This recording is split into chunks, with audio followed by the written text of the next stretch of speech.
Hey, we have some exciting news to share. We have written a book, Polarity, Intelligence, The Missing Logic in Leadership, and it is now available for pre-order on Amazon. Just search for the title of our book, Polarity, Intelligence, The Missing Logic in Leadership, and pre-order your copy today. As listeners of our podcast, you know we have been using the principles of a polarity mindset, healthy relationships, and meaningful dialogue as leaders for decades. And as business partners, these principles are the cornerstone of our business. Polarities are all around us, even in us, and if you can't recognize them and don't know how to leverage them, they will haunt you. They will keep showing up as persistent problems you are unable to solve. For us, having this knowledge compels us to share it with leaders around the world. We believe the polarization in our homes, schools, communities, and world would shift if every leader became polarity intelligent.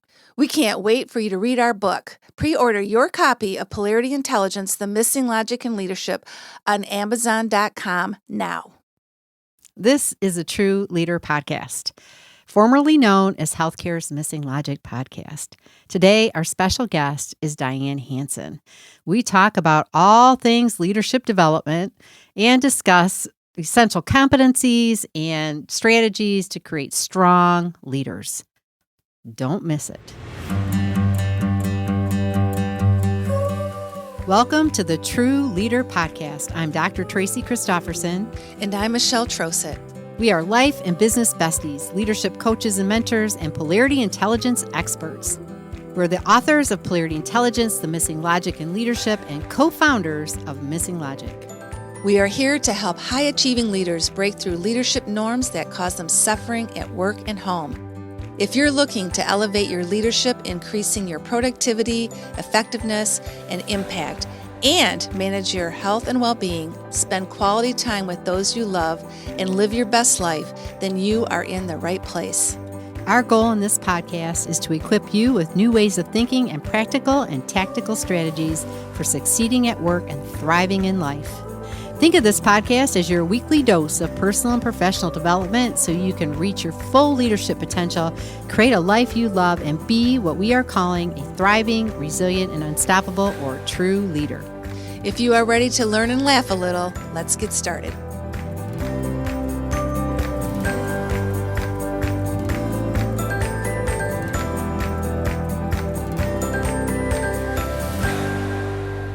Well, welcome everybody. This is another episode of the True Leader Podcast, and I'm Tracy. And I'm Michelle. And we're so happy to be back here on the airwaves. We are doing this from across the country. Yes. We're back to across the country podcast recording. Yeah, from California to Michigan. Thank goodness for the internet. Oh, that is for sure. Yeah. We love our technology. It helps support us no matter where we are. Yes, it does. Yeah. It does. And we get to be here with you in another wonderful interview today. So super excited to share it with you. Yeah. So today we had a repeat guest, Diane Hanson. We have interviewed her before on our podcast, but it has been a while. And she's been doing a lot of work with leadership development in her organization and has done some wonderful partnership with Missing Logic. So today we just shared different pearls of wisdom from her experience and kind of what's new with us collaborating together. Yeah, and she's been a leader for a long time. She's had a lot of Yes. experience and experiences. And she's really a gifted leader, a really gifted leader. Feel very fortunate to have worked with her and be led by her. So I'm excited for everybody to get to know a little bit more about Diane and her leadership journey and the wisdom that she's bringing to the leaders that she has the opportunity to work with and serve. Yeah, I feel the same way. I've learned a lot from her over the years and am excited that we continue to collaborate together. So I'm going to introduce you to Diane and then we'll turn it over to our interview with her. So Diane Hanson is the CNO for the EBSCO Clinical Decisions and Editor-in-Chief of EBSCO Nursing and Health Professions Products. In this role, she provides leadership direction for nursing and allied health, reference education, and clinical decision support strategies for the organization. After spending several years working in a hospital organization in various clinical and leadership positions, Diane has been focused on improving quality and evidence-based practice at the point of care through clinical decision support, practice transformation, healthcare informatics, and analytics. She brings over 35 years of experience in the healthcare industry in executive leadership roles at various companies before joining EBSCO. And she has served as president of the ANIA Great Lakes Chapter for Nursing Informatics. She has a passion for team development, effective communication strategies, organizational effectiveness, and building leadership brands that you are going to hear about today. She holds a degree in nursing from Grand Valley State University and a master's in management from Aquinas College. And she also lives in West Michigan. So without further ado, here is our interview with Diane Hanson. Well, welcome, Diane, to the True Leader podcast. We are so excited to have you back as a guest today. Hi, Michelle and Tracy. Thank you so much for inviting me to your podcast again. I'm really excited about our conversation today. Oh, yeah. It's going to be fabulous. I have no doubt. It is. It is. All kinds of wisdom's going to go down here in the next hour. Woohoo! That's the Yeah, goal. that's the goal. That's the goal. Well, let's see. This is a leader podcast, and we know that you are so passionate about leadership, Diane. You have been since the day we met you. And we thought a great way to start was for you just to tell our listeners, where did that passion come from? How did you recognize it personally and professionally? And just share a little insights on your leadership journey. Sure, absolutely. Well, I think, leadership and leadership competencies kind of grow over time. So, sometimes people say, oh, you're born a leader, but I don't know that you necessarily recognize that right off the bat. But, I can think back to when I was a kid and I was playing in my neighborhood, and I would be the one to kind of craft the scenario for the day. Like, we're going to play this and create the bigger vision about what we were going to do that day. And then was just delighted when everybody comes along and has a great time playing. Right. So I think there were some early indications that I would probably end up on a leadership track just simply because it showed up so early. Um, Also, I think about when I had my first job at, like, it was a local grocery store, and I kept just volunteering because I was curious about other things around how they ran their business and how could I be more helpful. And so, I would volunteer to do things and they would give me more and more responsibility. And then when I felt really good about learning those new responsibilities, and then they built trust in me, they would give me more and more. So, again, just a little bit of validation along the way that I was probably cut out for some type of a leadership role. And then, for me, over time, like, leadership is one of the most challenging things that you can possibly do, and yet one of the most rewarding as well, because you're maybe leading projects and programs, but you're really leading people, and you want people to Mhm. come along because you don't want to be just the only person out there doing amazing work, but you want to do it alongside others, so you do it with them and through them. And I think that's where your passion grows for leadership, at least mine has. And then I think all along, some of the ways that I've stepped into leadership is just saying yes to things, saying yes to hard work, saying yes and being curious about what's next. And I really love to set the tone for where we're heading, kind of set the vision, be out front, and then figure out how to operationalize it so that we can have kind of individual and collective successes. So, really investing in that. But I love that, doing that and making sure we're all feeling accountable for the end outcomes. Yeah. So I think Yeah. early on, but then definitely throughout my career, and specifically my career in nursing and in business, Mhm. have been validated a lot over the course of my years in leadership and have grown a lot. So Yeah. Yeah, yeah. I think that describes you so well. In fact, I had the words in my head. She always just figures things out, and you said the words because you I do. I try. think that's one of your gift as a leader. Thank I you. think you're very confident, and even when things look kind of not sure how we're going to pull this off, you just. I've always admired how you just figure things out and take team with you along the journey as well. Yeah, Mhm. it's Yeah. important. If you're going to be a leader, you have to have people coming along. Yeah. Yeah, I gotta Yeah, have somebody to lead. that's right. That's right. That's how you create other leaders, right? That's Is right. they Yeah. first follow and then they can step up and lead. So it's really important. Yeah, yeah, it is. It's Yeah. and I agree with you. I think it's one of the hardest things you'll ever do, Oh, yeah. is Yeah, to I mean, lead there is others. like doing things yourself, right? Where you can just pick up Mhm, and do something yourself, but getting your work done through others, I think is mhm. so rewarding but very challenging.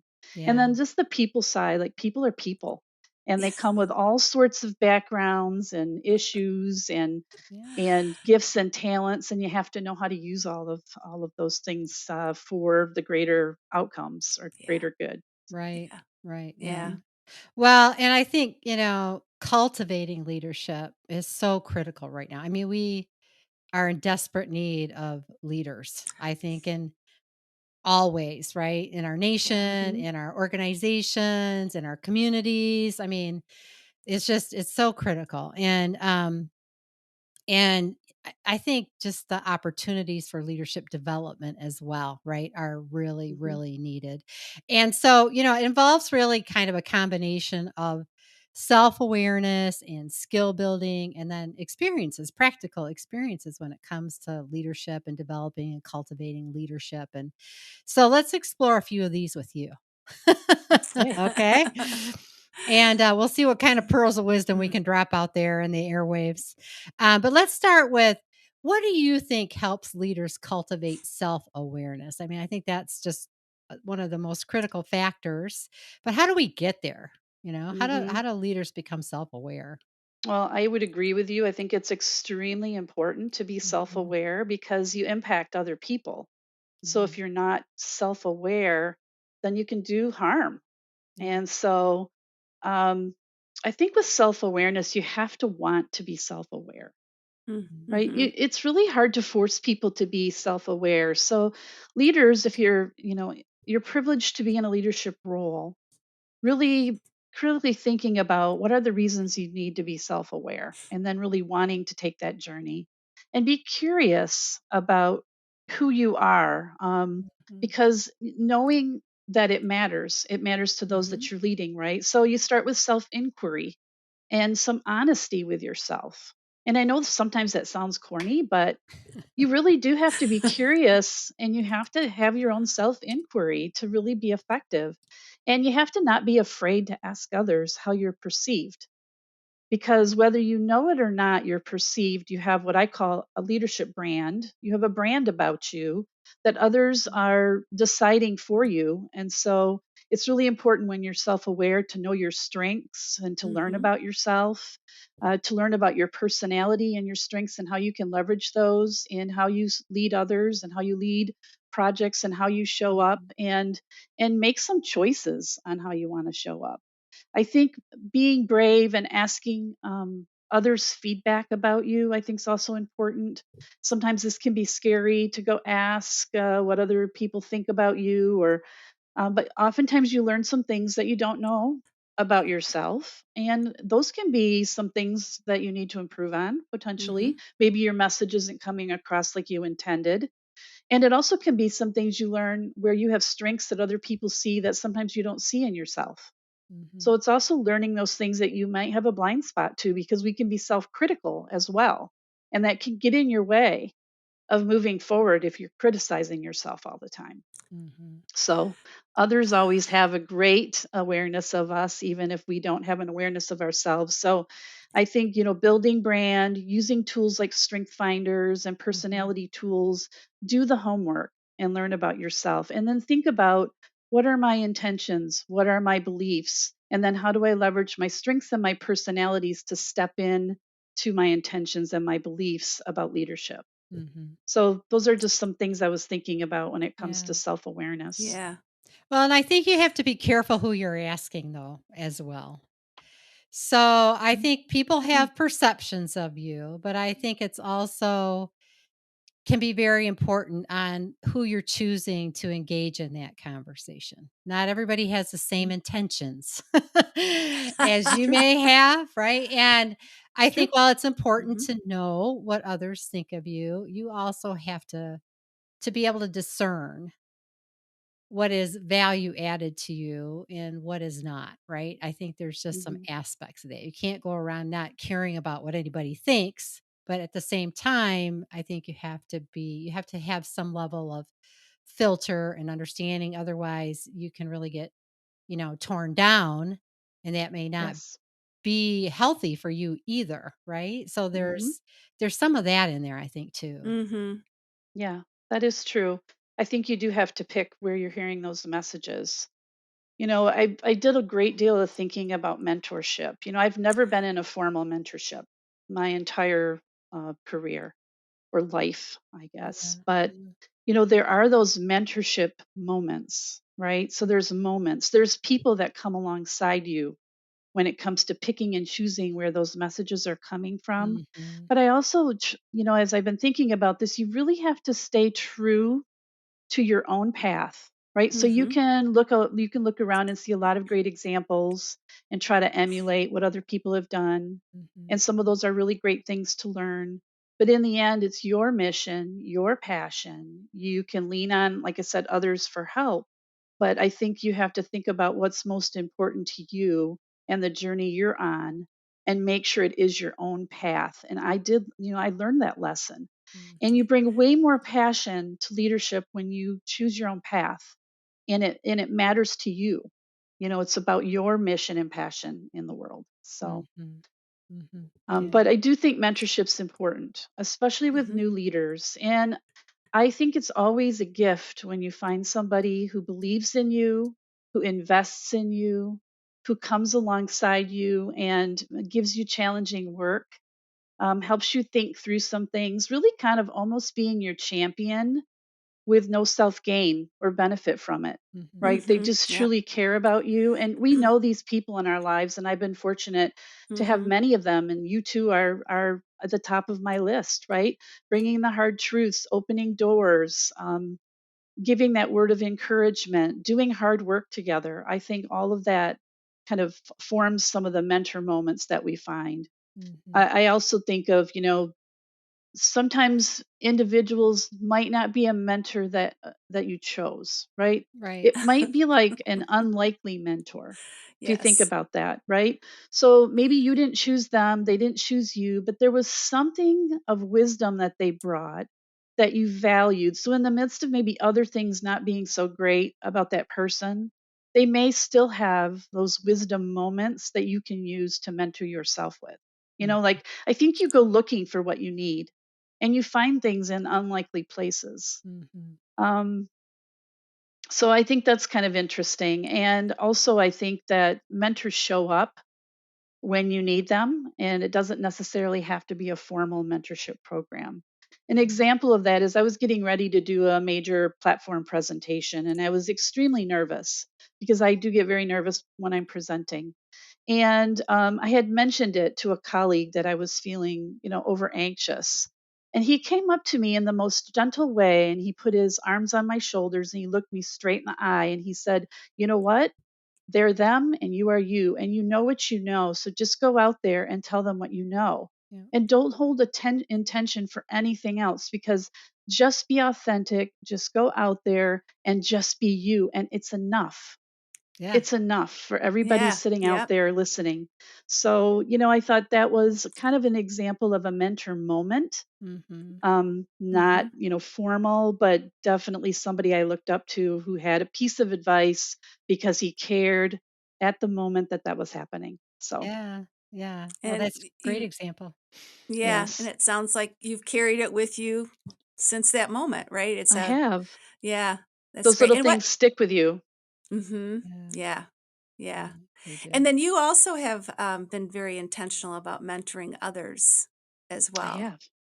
Yeah, I Yeah. feel like it's part of my leadership journey to give back and to think Yeah. about future generations and how are we cultivating leaders to step up. And as you said, there's a great need for leaders.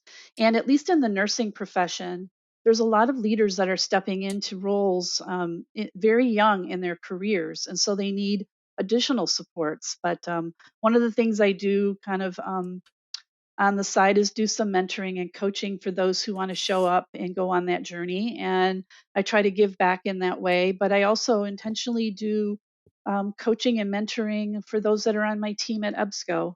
And I try to do what I can to come alongside and give that challenging work. Um, and then I guess the only other kind of mentoring I'd want to talk about is something that's at kind of that highest level of mentoring, which I call collaborative mentoring.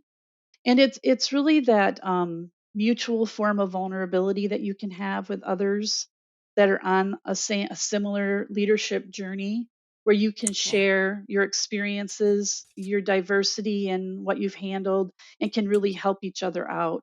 But it's not like you're in a work situation, relationship, or even like being the mentor to a mentee, but it's really that kind of collaboration where you come together and you help mentor each other.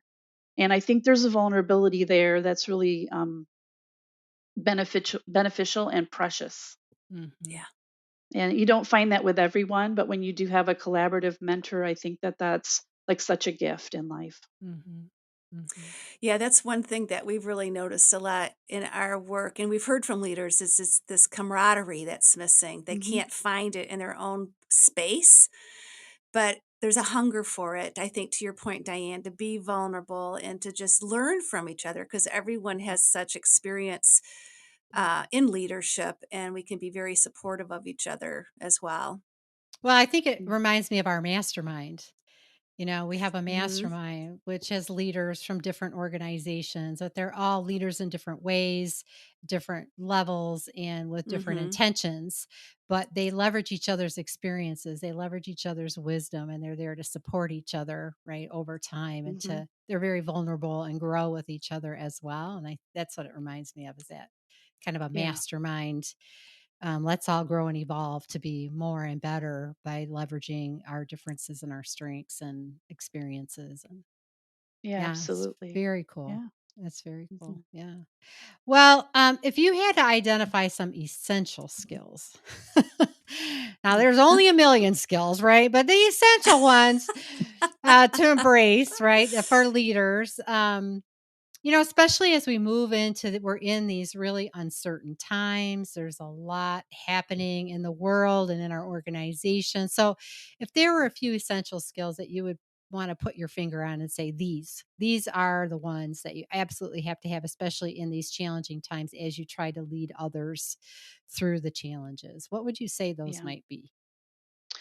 Yeah, I think in addition to kind of knowing your business, right, and knowing the work that you do and being an expert in your field, I think some of the things that come to mind when you're a people leader are your communication style. Like learning a way to communicate so that your messaging is coming across or you can keep the team together. Sometimes that requires you to repeat it, several times in different ways and stay consistent in the message that you're bringing, but being a good communicator and really working on your communication style, where you show up, how you bring across messages, how you are with people, because the spoken word carries such great impact, right? So Hmm. once it leaves the lips, you can't take it back. So I think just Nope. just knowing that that words have power and that you need to use them in a way that is for good, and to think about that as a leader and be really intentional. Hmm. You can do this in how you're providing one on one feedback, how you're speaking in a large group, how you're rallying together a team to get some challenging work done. All of those communication styles need to bring with it a particular way in which you're delivering those messages. Secondarily, I think relationship building is so important in challenging times or times of Hmm. uncertainty. Getting to know those that you're working most closely with or leading.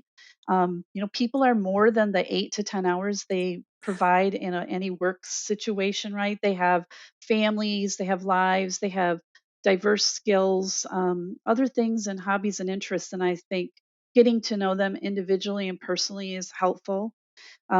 I think cultivating healthy relationships at work, not just saying it, but actually putting some things in place to make that happen. Set up Hmm. one on ones with team members. Make sure that you have some time where you're just talking about life.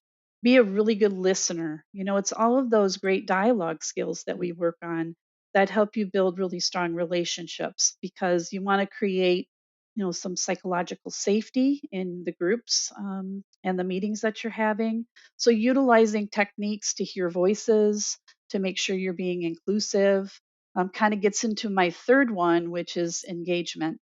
Team engagement and commitment, and them kind of using strategies to help everyone stay engaged is really important, especially in challenging times, or like uncertain, even new work initiatives, right? You need to like get everybody engaged and excited about what you're doing, and help with change management.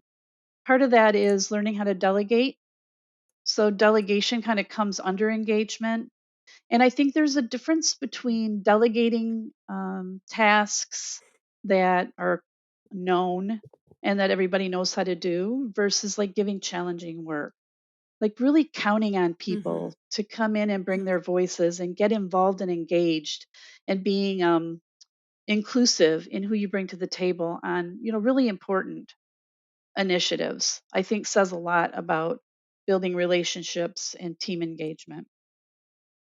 And then I also think that, kind of what you just said, there's a lot going on in the world. And I think you have to have a broad span of awareness. You have to know reality as a leader.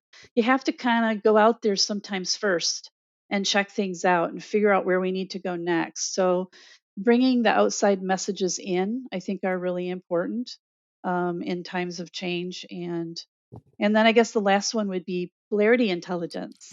It's not the last. It's probably one of the most important, and things that I've learned in my career is how to be intelligent around interdependent opposites and polarities that are showing up, and so that you continually be efficient in how you're moving forward, and you don't swing back and forth with your decision making. I think being consistent and knowing where to stand firm and where you can shift, and I think polarity intelligence really helps with that. So I rely heavily on that, and have for a long time in my career, to help me kind of navigate the waters that are uncertain. Yeah. Mm, Yeah. That's great. That's great. yeah. I would agree with all of those. Yes, all of the above. Yeah. Yeah. And Those are my top five. Yeah. hey, Well, I think you're spot on. yeah. And they're they're skills that you can always hone and get better at, yourself. But they also give you just a great sense of comfort because they're so reliable. Like they always prove themselves. Good communication, good listening, understanding the interdependencies of opposites and the role that polarity intelligence has. And it's just something you can continuously grow in as well, without a It's life doubt. changing. It It's is. definitely life changing. Yeah. Yeah. Well, and you can't lead. You can't lead without good communication and healthy relationships. I mean, you really Mm-mm. can't. Not if Because you you want wouldn't be to. trusted. Right, exactly, right? And so, those core principles are fundamental to really everything, right? Everything we're Agreed. trying to do. Man, if you don't get those, it's a long journey. Yes, like you said, the list of skills is long, but those are some definite big ones there, that Oh, if you Yeah, yeah, don't get if you don't accomplish those, then you're not going to get much of anything else done. right. exactly. Or you're Yeah. gonna just Yeah. be repeating, right? If you don't get the polarity piece, you just keep dealing with the Mhm. same thing over and over and over. So, Yes, you yeah, see that all the time. yeah, Yep. Yeah, you yeah. sure do. You sure do. Been watching that for 30 years. I know what you mean. Ah, Yep. well, well, Diane, you brought up a couple of times just how important it is for the new leaders to feel support, no matter what business you're in or what industry, and certainly with your background in healthcare. There's been a lot of changes that have been happening in healthcare. Mhm. There's a lot of workforce challenges. So, what advice would you have for emerging leaders, maybe leaders that are learning these new skills, just to jump in and start trying? Like any words of advice for the emerging leaders? Mhm. Yeah, I think it's good. I think learning is one thing, but then you have to start. I always say write a plan, take a baby step. start small, get started. I think it's always important to find a safe practice field. Mhm. If you're going to try a new technique or a new leadership um, process, then I think find a place that's safe to do that. Sometimes that can be where you're going to just trial it in a small group, or maybe you're going to change your approach with one person on your team where you feel the most comfortable changing with just that one person. Yeah. Like, for instance, I decided one time to change the way I did end of year performance discussions because there can be a lot of fear associated with that. And so I decided, well, I was going to change my approach and send some questions ahead of time so they could think about some of the things that we would be talking about. And I just did that with like two people to start with, just to see if they liked the structure. Was it beneficial to them? Did they feel like it helped the conversation? And they loved it. And so then I rolled it out more broadly to others, right? But it's kind of like those small tests of change where you Mhm. sometimes can be scary to go all in. But if you can find a safe practice space and just get moving, you'll learn so much in the process of Mhm. just get moving. So many people write out all these big plans and then they never take a step. And so, the plan's not very good without any action. So, and I Yeah. also think before you take action, you have to do the homework and have a plan and do your learning and have a plan. So it all kind of goes together. Um, Another thing that someone might want to think about is if they don't want to do something kind of independently, they could try to co lead something. I think sometimes when you step into Mhm. leadership, it's helpful to have a buddy and you can co lead a project or co lead something that's matrixed across the organization where you have an impact on a lot of people. And that can be kind of daunting sometimes, but doing it with somebody, you can put your heads together. Mhm. You can, you have a couple different perspectives. You have somebody there if you need to hand something off to. So that can also be a shadowing experience for somebody more experienced in the organization where you can come alongside and shadow somebody before you take something over. I Mhm. definitely use that. If we have like challenging work, I have a big project right now in generative AI. And instead of just like delegating that to somebody, I said, come and join me. We'll work on this together. Let's learn together. Let's co-create together. And they're shadowing. And it's a pretty large project. So, it's going to go across, several months, maybe even a year. And so at some point, then that person will be able to pick up and be the lead, but I'm not like leaving them without a safety net, right? Mhm. Yeah. Mhm. So they're taking a small step and they're putting Mhm. themselves out there. So as a Mhm. leader, I'm allowing the shadowing Yeah. as a way for them to get going. So again, small tests of Yep. change. You get to reevaluate, come back around, make some adjustments so it's not so daunting, but just get started. Yeah. Yeah. Not diving into the deep end. No, that just seems too Like, overwhelming, right? well, it does, and sometimes you're not given a choice either, right? True. Sometimes you're thrown out, right? Like you're gonna swim, Yes, you're gonna sink or swim.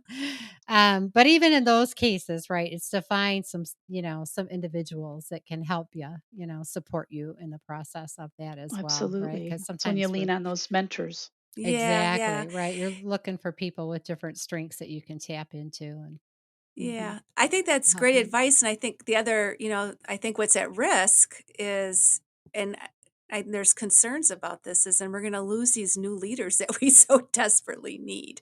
So That's right. I think that's great advice, and that all the leaders listening to this, even to ask yourself, all right, who's someone I could start taking baby steps with or help support them, and Mhm. you learn through your mistakes too. You don't learn by doing everything perfectly, so I really appreciate that Oh, safety net because there's just great lessons, and then to have someone you can just debrief with. mhm. We're at Missing Logic, we do after action reviews around a lot of things because just for that intention. What did we learn? What could we do better as a leadership team, and kind of Mhm. build that into the culture too? So you're always learning and Yeah. you're always curious and you're always trying to make improvements as you go forward. Yeah. Yeah. Yeah. It's really Yeah, we do that important. too. It's more of like an appreciation of the process. So what did we Yeah. Mhm. learn? Where did we take a misstep? How did we recover? And Yep. where did we end up? But doing an evaluation of any and all of it, knowing all of it's important. Right. Yeah. Exactly. Yeah. Yeah. Yeah. Hmm. Exactly. Yeah. Well, tell our listeners, Diane, kind of how you're now supporting new healthcare leadership content development in dynamic health. So Yes, great. Thank excited you. to hear about We this. are very excited. We just released a leadership content collection in dynamic health, and we started with about 110 topics, and we are building up Wow. to 400. And it's really for point of care leaders. So it's like those who support those who are providing care at the point of care. So they might be in like a nurse manager role or an educator over a particular service line. They might be working in a quality role. So all those roles that really provide really good supports so that our point of care providers can show up every day and do their very best. So if you think about the typical leadership competencies, we have those included. So there might be some things like finance and budgeting. There's staffing and scheduling, which we all know is really important and ties back to budget. There are lots of human resource topics where we can help with workplace development, team development, culture development. Also, there's models of care and quality, regulatory, and accreditation topics, and also delving into a little bit of the healthcare costs, and then lots of leadership development. So, lots of the things that we talked about today around communication style and relationship building and how to facilitate good communication between care providers at the point of care, how to deal with bullying in healthcare, how to deal with violence. So a lot of things that you'll be faced with as a leader where you have quick and easy tools where you can go and get a refresher. Each one of them has some best practices where you can learn from others, generally taken from the literature. And then also provide some action steps, some learning, some best Hmm. practices, and then some action steps that a new leader might want to take right away to get started. Awesome. That is great. We're so Yeah. excited for you and your team bringing that at a time where we know leadership development is Yes. really critical. Yeah. And we're so excited about our educational partnership with Dynamed and Dynamic Health.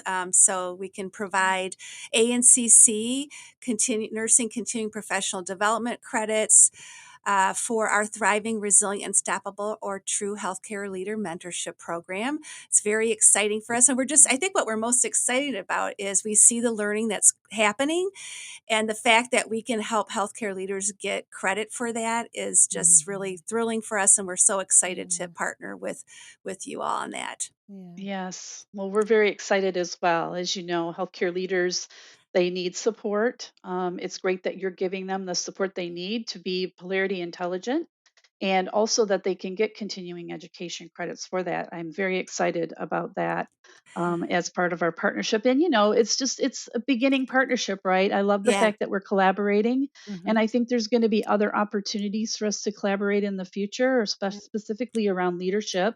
Hmm. And also, I'm very excited about being able to have some of our EBSCO team go through your Yeah. programs. Yeah, we So, we're are going to too. have a number of them who will have the wonderful opportunity of doing this deep dive learning as leaders Yeah. and be able to apply that. And I'm just going to have lots of polarity intelligence in the organization once they get a chance to go through the program. So, I'm very Yeah. excited about that. Yeah, we are too.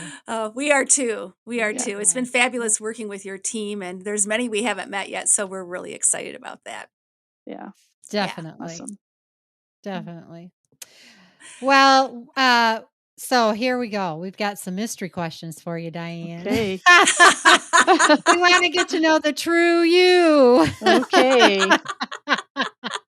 And our listeners get to know a little bit about you. It's nothing that you can't handle, you know. Okay.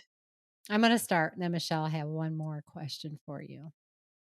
We know that you love to travel. I do. And so our question really for you is, what is one place or country that is still on your bucket list, and why is it there? Oh, such a great question. So I recently made a top 10. My husband Phil and I last January sat down and we individually made our top 10 lists. And then what we did is we had a meaningful conversation to explain our top 10s and why. And we put together a combined top 10 list that combined some of his with mine. And we saw where there was overlap and where we wanted to go. So one of the areas that I think will be next on our list is Alaska. We both had that one Mm. pretty high on our list, followed by France. And Mm. Alaska, well, we've always wanted to get there. It's so beautiful in Alaska. We love to hike. We like to mountain, you know, we like to see the mountains. We just like that environment. So uh, definitely want to do that. And it's just a different topography than anywhere else if you think about it. Yeah. So Oh, we're yeah. looking forward to that. And then France, well, we love wine tasting, and we like there's some other historical things that we want to see in France while we're there, and so that one will be, probably next after Alaska. Yeah. Well, wait till they get rid of the bed bugs. Oh, in France? Oh, yeah. Oh, Major outbreak there. well, good to know. Maybe we'll put that one off another year or two. Yeah. I'd back up on that one a little bit. Alaska sounds pretty good. Too cold. Yes, Too cold for bed bugs here. yes, true. Oh, thanks for the tip. Yeah. Yeah. Well, Check it out. yeah, really. Have Phil Google it. That's Okay. right. Yeah, it's quite the thing. And our other question is, as you lead yourself and others with such great intention, what would you like to be remembered for the most? Wow, that's a big question. Oh, maybe that I cared. Simply that I cared for the world, for people, um, for outcomes, for others, and that I leave a better healthcare system for future generations Mhm. because of the work that I contributed to. Yeah, that's awesome. That is enough. Going back to your bedroom. That's enough. That's enough, Diane. Show up and do that. Good. Oh, that's wonderful. That's Yeah, wonderful. that's a great Yeah. answer. So it's been as always, wonderful being with you, Diane. We thank you so much for taking time just to be with us and our listeners and talking about all things leadership and some of our new ways that we can contribute together through our education collaboration. Is there anything you want to add before we close up? Hmm. Maybe just some revisit of some points. I think leadership's a privilege, it's an honor, it's also an immense responsibility, but it can be so rewarding and fun. Some of the most impactful work that you'll do as a leader of people is to just take that step and keep learning and being on your journey and not being afraid to speak up, to do the right thing. And then really it is an investment in future generations. It really is. It's a give back because it's not easy and not everybody chooses the path of leadership. But when you do and you commit, it's some of the most give back that you can have on future generations. And you'll be the example. So you have to know that you're being looked up to. And so that'll help guide your journey in the decisions that you make and how you show up. Yeah. That's great. Thank you so much. Thank you so Yeah, much. great points. So that is a wrap for the True Leader podcast with Michelle and Tracy and our guest Diane. We want to thank you so much for being here. And we also want to ask you that if you really liked this episode or any of the episodes, please share it with colleagues. That's how we spread such great perspectives from our guests and topics that we talk about. So please do that. And leave a review on Apple Podcasts or whatever your favorite podcast platform is, because that's truly how people find us the best, is looking at reviews of other leadership or business categories. And subscribe so you don't miss an episode. It's just every platform you listen to, there's a subscribe button. So just press that. And if you like watching on video, we do have a Missing Logic YouTube channel, and go check us out there and subscribe there as well. And in the meantime, just stay safe and healthy, and we'll see you on the next episode.